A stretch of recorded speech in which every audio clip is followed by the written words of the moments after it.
السلام عليكم ورحمة الله وبركاته. مرحبا بكم في قناة وصفات مستوحاة من الطبيعة. نتمنى تكونوا ملاح وانتم تشاهدوا في هذا الفيديو. نتمنى يلقاكم بصحة جيدة يا رب. اليوم جبت لكم وصفة طبيعية. إذا كان عندكم الأعراض التالية كما ألم السعال، ألم الصدر، ألم الرأس، ارتفاع درجة الحرارة وضيق التنفس، هذه الوصفة ليكم. راهي وصفة مجربة بإذن الله، في 5 أيام شفاء تام بإذن الله تعالى بمكونات طبيعية. قلت لكم روحوا للمكونات.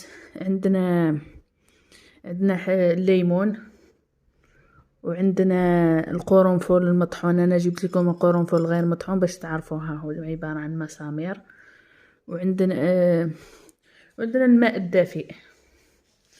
نستعملوا في الوصفة القرنفل المطحون وعصير الليمون. ثم هادو ما نحتاجوهمش. نحتاجو القرنفل المطحون وعصير الليمون والماء الدافئ. نجيبو عصير الليمون نحطو عليه الماء الدافئ هكذا،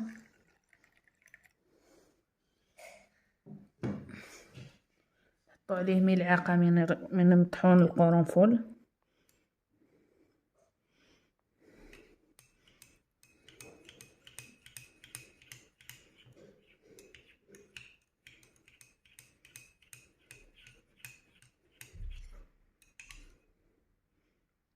ندوقوها. اللي عنده حساسية في المعدة من الليمون ما يستعملهاش. هي الأغلبية الليمون، نعرفوا الليمون باللي عنده فوائد كثيرة، غني بالفيتامين سي، ومليح للزكام، مليح للسعال، مليح للكلش.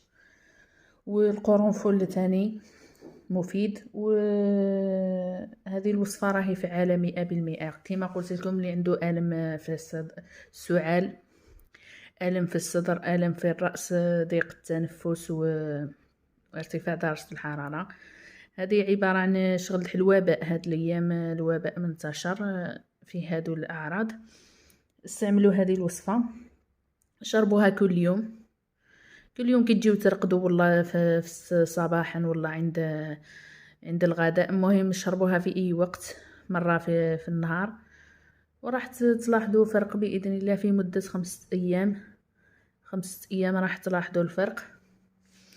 ونتمنى تعجبكم الفيديو. خليوا لي تعليقات لمزيد من الوصفات إن شاء الله، ودعموني بلايك لايك لايك لايك. واللي جداد يشتركوا لي في القناة فضلا وليس أمرا، وفعلوا زر الجرس ليصلكم كل جديد، لخاطر لأنه كل يوم أنا نحط فيديوهات باش يوصلوكم الإشعارات باللي حطيت فيديو، وتفرجوا وشاهدوا.